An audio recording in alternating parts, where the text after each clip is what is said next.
नमस्कार दोस्तों, एक बार फिर से आप सभी का बहुत बहुत स्वागत है।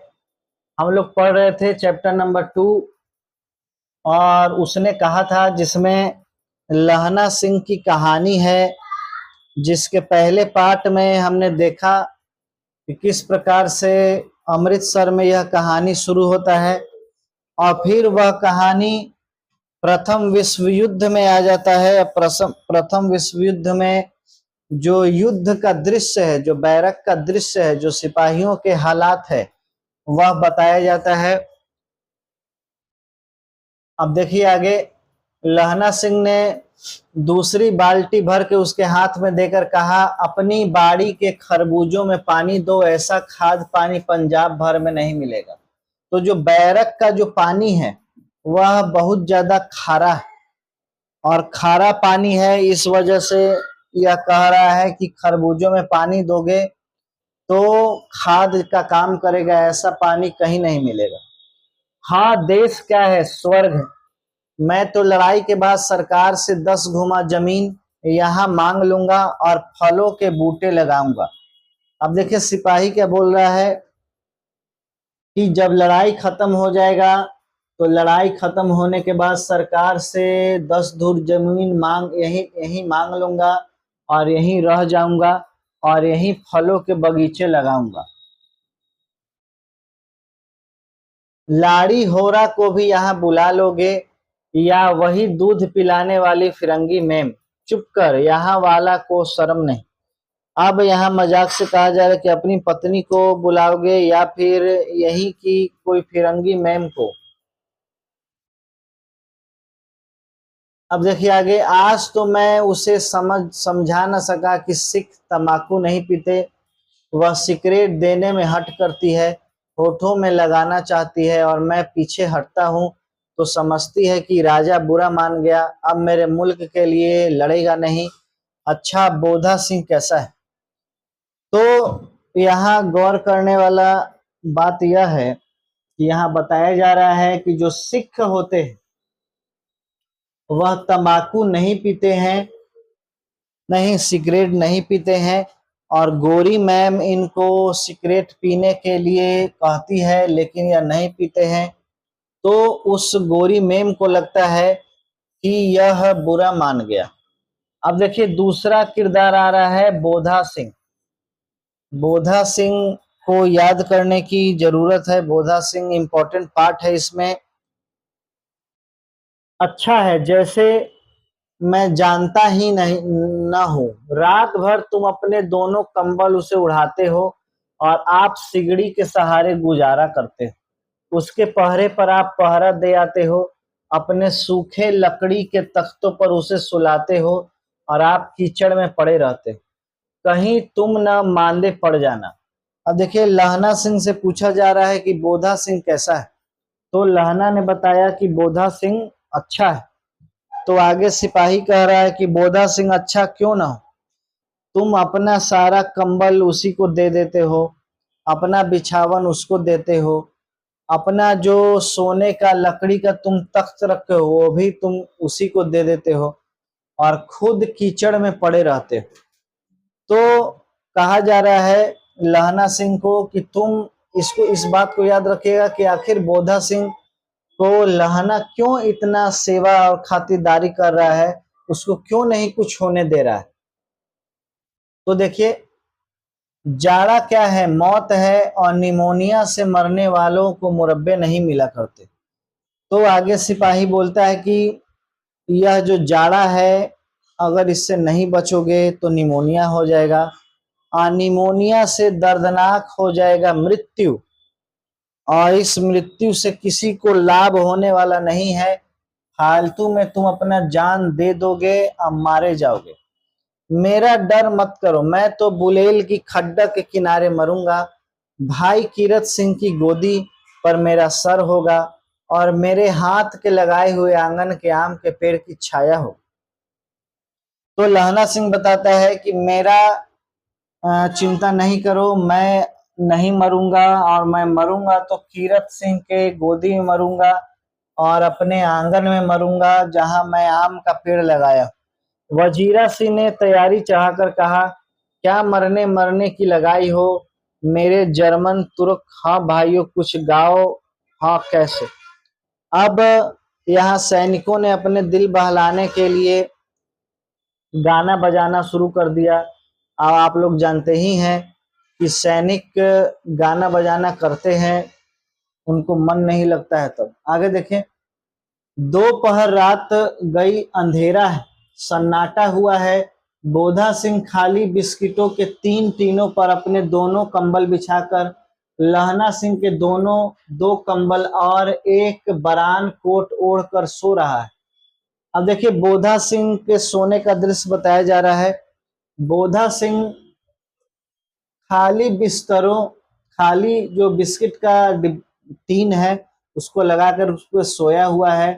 अपना कंबल के साथ साथ लहना सिंह का भी कंबल ओढ़े हुए है। लहना सिंह पहरे पर खड़ा हुआ है, एक आंख खाई के मुंह पर है और एक बोधा सिंह के दुबले शरीर पर। बोधा सिंह कराहा। अब देखिए लहना सिंह पहरा दे रहा है, उसका एक आंख बोधा सिंह पर है, दूसरा खंदक के बाहर है। तो यहाँ लहना सिंह बोधा सिंह का इतना सेवा सत्कार क्यों कर रहा है, बोधा सिंह का इतना ख्याल क्यों रख रहा है, यही मुख्य कहानी, यही कहानी जो है रुख लेता है अपना। आगे देखिए, क्यों बोधा भाई क्या है, पानी पिला दो। अब बोधा कह रहा है, पानी मांग रहा है। लहना सिंह ने कटोरे उसके मुंह से लगाकर पूछा, कहो कैसे हो। पानी पीकर बोधा बोला, कंपनी छूट रही है, रोम रोम में तार दौड़ रहे हैं, दांत बज रहे हैं। अब देखो लहना सिंह ने बोधा को पानी दिया और पूछ रहा है कि अब कैसे हो, लेकिन बोधा सिंह बता रहा है कि बहुत ज्यादा ठंड लग रहा है। अब देखिए बोधा सिंह 2 कंबल ओढ़े हुए है, लहना सिंह का अपना 3 कंबल, 1 कोट ओढ़े हुए, मैंने इतना ओढ़ने के बाद भी उसको ठंड लग रहा है, कपकपी छूट रहा है, नहीं दांत बज रहा है। तो अब आगे देखो, अच्छा मेरी जर्सी पहन लो। तो लहना सिंह अब कंबल वगैरह तो दे ही दिया था, अब लहना सिंह उसको अपना जर्सी देने का भी बात कर रहा है कि मेरा जर्सी तुम ही ले लो, मैं पहन लो, मेरे पास सिगड़ी है और मुझे गर्मी लगती है, पसीना आ रहा है ना, मैं नहीं पहनता, 4 दिन से तुम मेरे लिए। अब लहना सिंह बोल रहा है कि हमको गर्मी लग रहा है, मेरा जैकेट तुम ले लो, लेकिन बोधा सिंह उसको लेने के लिए तैयार नहीं है, क्योंकि बोधा सिंह जान रहा है कि सब कंबल वगैरह 4 दिन से तो हम ही को दे रखा है, फिर इसको हमको इतना ठंडा लग रहा है, इसको ठंडा भी लगता होगा। अब देखिए, हाँ याद आई, मेरे पास दूसरी गर्म जर्सी है, आज सवेरे ही आई, विलायत से मेम बुन बुन कर भेज रही है, गुरु उनका भला करे। यूं कहकर लहना अपना कोट उतारकर जर्सी उतारने लगा। अब देखो क्या कह रहा, लहना झूठ बोल रहा है कि मेरे पास कंबल है, मेरे पास जैकेट है, स्वेटर है, जो गोरी मेम है वो हम लोगों के लिए बुनबुन करके भेज रही है, तो मेरे पास अभी सब कुछ मौजूद है, इसीलिए तुम यह जैकेट रख लो और मैं वह पहन लूंगा। तो यह झूठ बोला जा रहा है और नहीं झूठ, यूं कहकर ना ही करते बोधा को उसने जबरदस्ती जर्सी पहना दी और आप खाकी कोट जीन का कुर्ता भर पहनकर पहरे पर आ खड़ा हुआ। मेम की जर्सी की कथा केवल कथा थी, तो पहले ही बता दिए कि जो जर्सी की कथा सुनाई गई थी कि मेरे पास जर्सी है, वह सिर्फ और सिर्फ एक कहानी था, झूठ था, क्योंकि लहना सिंह अपना कोट बोधा सिंह को देना चाहता था और जब तक बोधा सिंह या उसको कोट अगर नहीं देता तब तब तक वह नहीं मानता। अब देखिए आधा घंटा बीता, इतने में खाई के मुंह से आवाज आई, सूबेदार हजारा सिंह। कौन? लपटन साहब, हुकुम हुजूर कहकर सूबेदार तन कर फौजी सलाम करके सामने हुआ। देखो इसी दम धावा करना होगा, मील भर की दूरी पर पूरब के कोने में एक जर्मन खाई। अब दृश्य बदलता है और दृश्य क्या है, तो दृश्य में अब लहना सिंह पहरा दे रहा है और एक खाई में एक व्यक्ति आता है और जो अपने आप को सूबेदार हजारा सिंह बताता है और वह आकर कहता है कि अब धावा करने का वक्त आ गया है। आगे 1 मील भर दूर जर्मन खाई है, वहां धावा करना है। तो अब देखिए कहानी में रुख आया है। एक व्यक्ति है जो अपने आप को हजारा सिंह बताता है और वो कह रहा है कि अब कुछ ही दूरी पर जर्मन खाई है जहां हम लोगों को धावा करने जाना है। अब जल्दी से तैयार हो जा। उसमें 50 से ज्यादा जर्मन नहीं। इन पेड़ों के नीचे नीचे 2 खेत काट कर रास्ता है, 3-4 घुमाव है।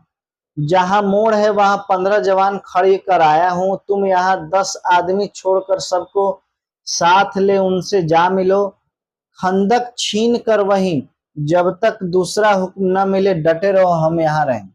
अब देखिए सूबेदार हजारा सिंह कह रहा है कि वहां 50 से ज्यादा जर्मन नहीं है, तुम लोग जाओ और वहां धावा करो और धावा करके खंदक को छीन लो और जब तक बुलावा नहीं आए जब तक वहीं डटे रहो। चुपचाप सब तैयार हो गए। बोधा भी कंबल उतार कर चलने लगा। तब लहना सिंह ने उसे रोका। लहना सिंह आगे हुआ तो बोधा के बाप सूबेदार ने उंगली से बोधा की ओर इशारा किया। लहना सिंह समझकर चुप हो गया। पीछे 10 आदमी कौन रहे इस पर बड़ी हुज्जत हुई। कोई रहना न चाहता था। समझा बुझाकर सूबेदार ने मार्च किया। लप्टन साहब लहना की सिगड़ी के पास मुंह फेर कर खड़े हो गए और जेब से सिगरेट निकालकर सुलगाने लगे। 10 मिनट बाद उन्होंने लहना की ओर हाथ बढ़ाकर कहा, लो तुम भी पियो। अब देखिए यहाँ कहानी में ट्विस्ट आया। हजारा सिंह, सूबेदार हजारा सिंह तो बैरक में आके सबको कह दिया कि जल्दी से तैयार हो जाओ, धावा करने जाना है। सैनिक उसके बात मान करके रेडी भी हो गए। लहना सिंह भी रेडी हो गया। 10 लोग छोड़ करके बाकी सब जाने के लिए तैयार हो गए। तो अभी लहना सिंह के पास हजारा सिंह आता है, जो सूबेदार हजारा सिंह है जो आदेश दे रहा है, और सिगड़ी में मैंने जहां आग जल रहा है वहां अपना सिगरेट जला देता है और सिगरेट पीने लगता है। और पीते हुए सूबेदार हजारा सिंह जो है वह लहना सिंह को भी सिगरेट पीने के लिए बोलता है। अब यहाँ आप लोग कहानी में पहले जान ही रहे होंगे कि कहानी में पहले ही बता दिया गया है कि जो सरदार होते हैं, जो सिख होते हैं, वह तंबाकू का सेवन नहीं करते हैं, सिगरेट नहीं पीते।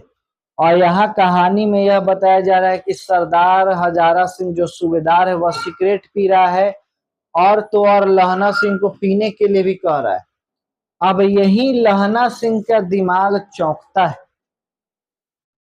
और लहना सिंह सोच में पड़ जाता है कि जो सिख होते हैं वह तो सिगरेट पीते नहीं है, तो यह सिगरेट कैसे पी रहा है। तभी लहना सिंह का जो है दिमाग चौंक जाता है और वह अब दिमाग दौड़ाने लगता है कि कहीं यह बहरूपिया तो कोई नहीं। आंख मारते मारते लहना सिंह सब समझ गया। मुंह का भाव छिपाकर बोला, लाओ लाओ साहब। हाथ आगे करते ही उसने सिगड़ी के उजाले में साहब का मुंह देखा। बाल देखो। बाल देखा तब उसका माथा ठनका। लप्टन साहब के पट्टियों वाले बाल एक दिन में कहां उड़ गए और उनके जगह कैदियों के से कटे हुए बाल कहां से आ गए। शायद साहब शराब पिए हुए हैं और उन्हें बाल काटने का मौका मिल गया। लहना सिंह ने जांचना चाहा। लप्टन साहब 5 वर्ष से उसकी रेजिमेंट में थे।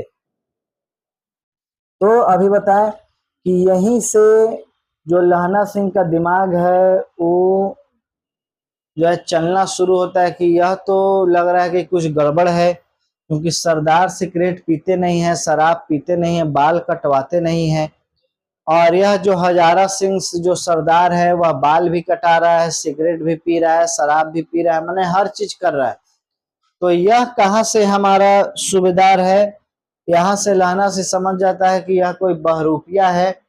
चूंकि लहना सिंह के रेजिमेंट में हजारा सिंह 5 वर्ष से थे, तो लहना सिंह सब कुछ जानता था हजारा सिंह के बारे में।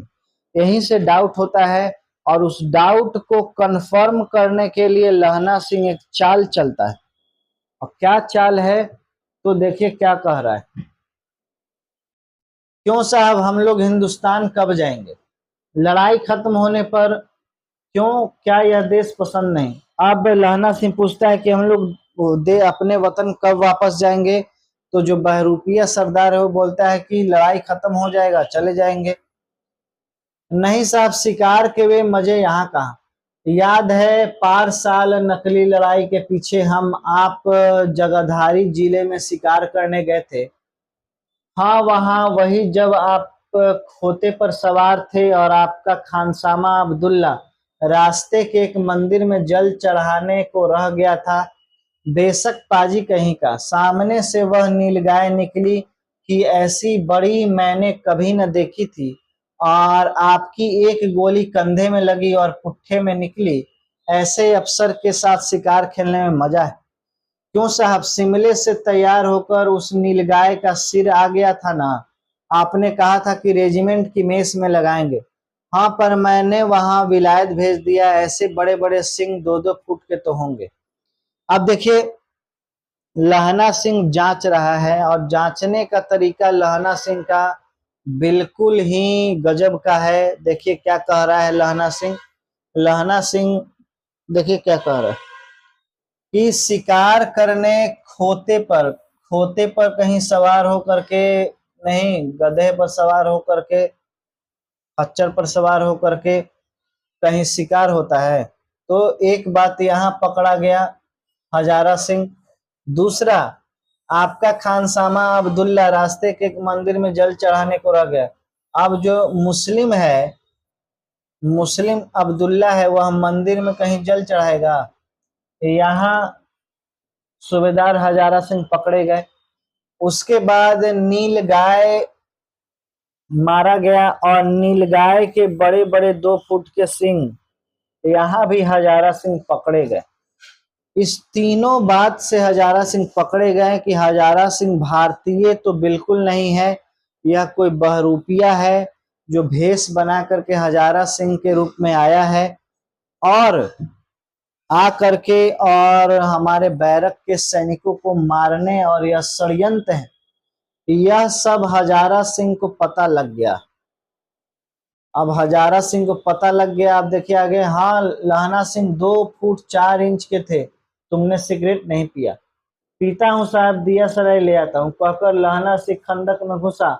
अब उसे संदेह नहीं रहा था कि उसने झटपट निश्चय कर लिया कि क्या करना चाहिए।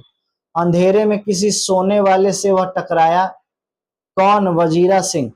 हाँ क्यों लहना, क्या कयामत आ गई, जरा तो आंख लगने दी होती।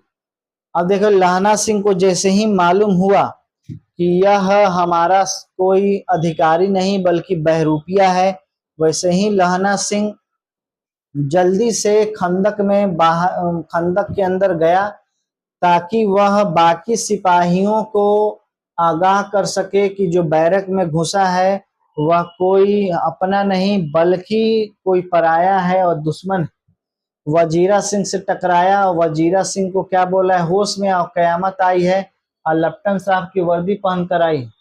क्या लेफ्टिनेंट साहब या तो मारे गए हैं या कैद हो गए हैं, उनकी वर्दी पहनकर यह कोई जर्मन आया है? सूबेदार ने इसका मुंह नहीं देखा, मैंने देखा और बातें की है।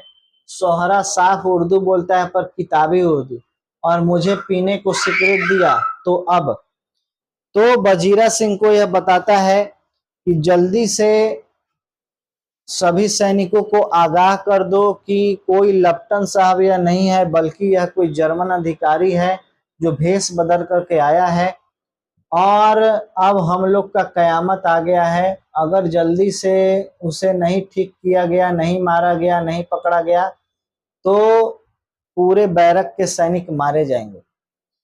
अब मारे गए, धोखा है, सूबेदार कीचड़ में चक्कर काटते फिरेंगे और यहाँ खाई पर धावा होगा, उधर उन पर खुले में धावा होगा। उठो, एक काम करो, पलटन के पैर के निशान देखते देखते दौड़ जाओ, अभी बहुत दूर न गए होंगे। सूबेदार से कहो कि एकदम लौट आए। खंदक की बात झूठ है, चले जाओ, खंदक के पीछे से निकल जाओ, पत्ता तक न खड़ के देर मत करो। अब लहना सिंह आगाह करा कि जल्दी से जाओ और सभी सैनिकों को आगाह करो कि वह कोई बहरूपिया है और जो आदेश है वो झूठा है। आज अगर संभला नहीं गया तो आज सभी मारे जाएंगे। वजीरा सिंह को लहना सिंह बता रहे हैं कि जल्दी से दौड़ के जाओ और सैनिकों को वापस लेकर आओ, नहीं तो जो बाहर गए हैं सैनिक वह वहां मारे जाएंगे और यहाँ खंदक में जो सैनिक बचे तो खंदक में सैनिक मारे जाएंगे। तो यहाँ जल्दी से लहना सिंह ने अपना दिमाग चलाया और जो जर्मन जो बहरूपिया है उसको पकड़ लिया, पहचान लिया और अब अपने सैनिक को बचाने के लिए, अपने दोस्तों को बचाने के लिए जद्दोजहद कर रहा है। तो यह लहना सिंह काफी, देखिए, सिपाही होकर के भी लहना सिंह का जो व्यवहार और जो दिमाग है वह काफी ज्यादा चालाक चतुर है। एक तरफ वह बोधा सिंह के जान को ही बचा रहा है, दूसरे तरफ सैनिकों को बचाने के लिए लट्टन साहब के बहरूपिया को पहचान रहा है। इस प्रकार से पूरे कहानी में लहना सिंह अपनी छाप छोड़ता है और इसीलिए कहानी के अंत तक आप इस कहानी से बंधे रहते हैं। तो आगे देखेंगे कि किस प्रकार से लहना सिंह वजीरा सिंह को पकड़ता है और बोधा सिंह की जान बचाता है और जो अमृतसर में जो लड़की मिली थी उसकी क्या कहानी। तो अगले क्लास में यह सब हम लोग जानेंगे। तब तक के लिए बहुत बहुत धन्यवाद।